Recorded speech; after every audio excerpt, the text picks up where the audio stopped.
Happy to have Lisa Banks with us here. She's a whistleblower and employment attorney at Katz Marshall and Banks. And I talked a little bit yesterday about what Roger Goodell was doing publicly, choosing from among bad options to say publicly that the reason they're not showing us any transparency when it comes to the Washington football team and an investigation into sexual harassment in their workplace is because they want to protect the anonymity and the identity of the victims. It sounded absurd, but it's the PR strategy I would have chosen if my starting point was I can't see anyone seeing these emails. I will not allow it. I'm not going to be transparent about this investigation.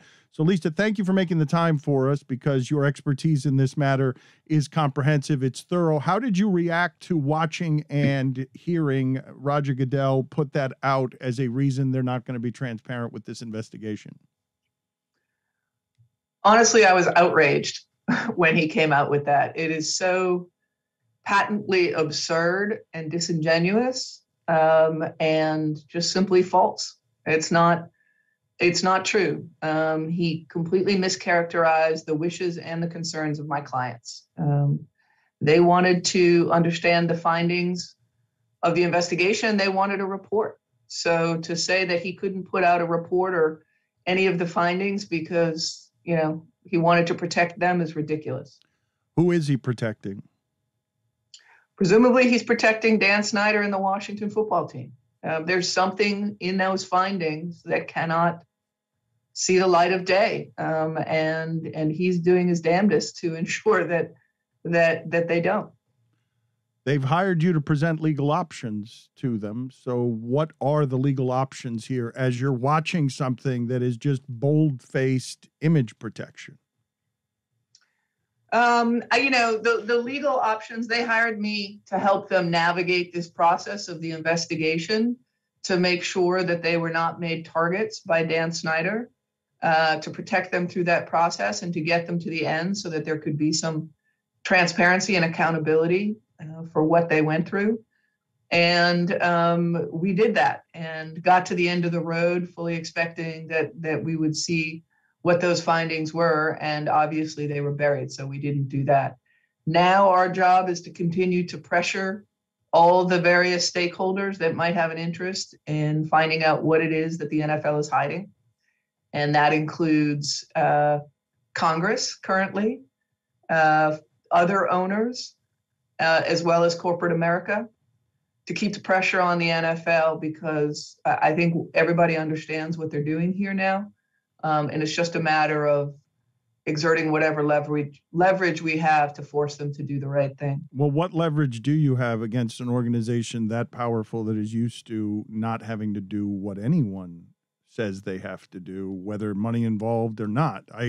Congress is one of the stops here, but if they don't want you to see these emails, what leverage does anybody have?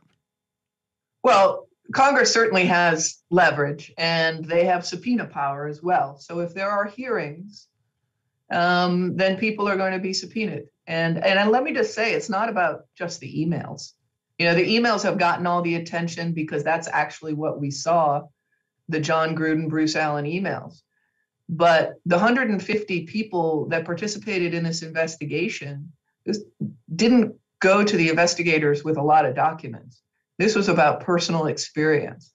So these emails, I think, are a sideshow in the sense that I don't think those are directly relevant to the allegations that have been made about Dan Snyder and the Washington football team. And so those emails could be released and they could be largely unrelated to what we're dealing with here. So what we need is Beth Wilkinson's findings. We need to understand what the witnesses told her, what she reviewed, what her conclusions were, what her recommendations were. And until we see that kind of information, we're not going to know whether the $10 million fine and Tanya Snyder taking over operations was sufficient. And I think we all know it probably is not. Right. So I don't have any firsthand knowledge, but I do have a theory. And I think the theory is that those emails came from Dan Snyder and his camp. They have a vested interest in laying the blame here at Bruce Allen's feet. I don't know about the John Gruden piece, but certainly he has been embattled with Bruce Allen and has been trying to lay this problem of the workplace culture at Bruce Allen's feet for months now. And I think these emails, which had been part of the litigation related to Bruce Allen, all of a sudden find themselves out in the public sphere. So I have to believe they came from Snyder. It makes sense to me, and it only benefits him. It certainly doesn't benefit the NFL. Lisa, I don't know if you're familiar with the Jenner and Block investigation that came out in the Blackhawks organization earlier this week, but it was in stark contrast to the Wilkinson report that was done orally, like you said, about the Washington football team. And I'm wondering what your reaction is when you see one of these like extremely detailed, transparent investigations come out, and then, you know, your situation is then done in a much different closed door type of way. Yeah, well, the Jenner and Block investigation is the way it's typically done. It's the way the NFL has typically done it. It's the way the New York Attorney General did it when she was investigating Andrew Cuomo. These investigations are long, they're detailed, and then they're provided. If it's a matter of public interest, they are provided to the public so the public can understand what happened and understand the consequences. How rare is this? How rare is it to have an entity conducting an investigation, in your experience as a whistleblower and employment attorney, and for it to be kept this quiet? Excellent landline ring. Always appreciate a good landline. You should have a good landline. Sorry about that. No, you should have a good landline in your house. There should be multiple ways in all manner of emergency to reach you. But how rare is this in your experience? It's very rare.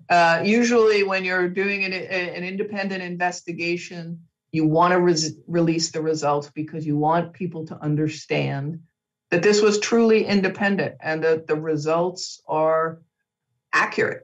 So you don't often see investigations where the findings are reported verbally and not in writing, and that they're not released. It only happens when you don't want those findings to see the light of day.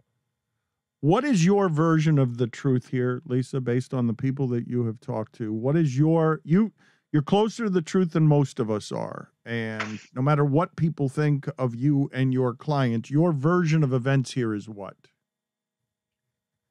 Well, my version of events is based on the 40 former employees that I represent and the additional people that I've spoken to. And from that, I know that there was a pervasive culture of misogyny, harassment, and abuse at the Washington football team for 20 years.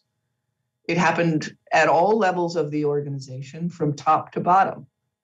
And it was not subtle, it was not hidden. It was open and it was obvious. And nothing was done about it. And nothing was done about it until the Washington Post came out with its blockbuster reporting that revealed it. So, this was a culture that was driven and embraced by everybody at the Washington football team. And that's the scandal. And in my view, it is one of the biggest scandals of the Me Too era, particularly since there has been no transparency or accountability. And the efforts of the NFL to cover it up, to hide it, to sweep it under the rug is part and parcel of that scandal now. And now the focus is on why. What are they hiding? What I think they're hiding is that this went all the way to the top, and that Dan Snyder didn't just oversee this terrible culture. He was complicit in it. And I think for whatever reason, the NFL feels that they can't let that information out there. Isn't the reason that Goodell works for Daniel Snyder, that the investigative arm and the punishing arm is an employee of the person being investigated? Yeah, I mean, Goodell works for the owners, right? And he's beholden to them, so he has to protect them. And I don't think it's a coincidence that the reports that the NFL is happy to put out there involve players, Ray Rice or Tom Brady or any of the others who get investigated. They put out, 100, 200, 300-page reports about their misdeeds, but not this one. And maybe that's because Roger Goodell and the NFL are in the business of protecting the owners. What's the worst of it, Lisa, from your investigating, from the work of your investigators? What is the worst of it that wasn't reported by the Washington Post? What are the details that are most galling that people don't know about because they have not been reported? Well, I will tell you that all of my clients, or most of my clients, participated in the reporting of the Washington Post. And there really isn't anything that I'm free to share with you that hasn't been publicly reported, absent a subpoena. But, I think that the stories that we've already heard out in the public sphere of the harassment and the abuse, and, including the allegations specifically about Dan Snyder, and those I don't think are talked about enough, where he is asking cheerleaders to go up to a hotel room and get to know his friend better, or making very sexist graphic comments about the cheerleaders, or engaging in a $1.6 million settlement based on sexual assault allegations. I think sometimes in the reporting and the talking about this issue, we lose sight of that, that this really started at the top. And so it is a scandal, and the NFL is intent on burying it. And, we're trying to keep the pressure on so that doesn't happen. And I do think Congress has the ability now to force the NFL to do what it doesn't want to do. And will it? Will Congress end up, what needs to happen here for Congress to apply the kind of pressure so that this is transparent? Well, we need to get a few key individuals interested in this issue. And, I talked to a couple of people yesterday, in fact, that I hope will get on board and be interested with this issue. And once somebody gets interested, they'll be like a dog with a bone. And so we're going to hopefully have hearings on this issue. Subpoenas will be issued, and people will have to talk or explain why they're trying to dodge a subpoena. What do you say to the people listening to this and saying, well, this isn't about fairness and whistleblowing. She wants to make money off of or whatever the accusations are going to be when an attorney is involved in something like this. What are the rebuttals for, no, I'm just protecting the truth here. This isn't about any nefarious other thing that you think this is about?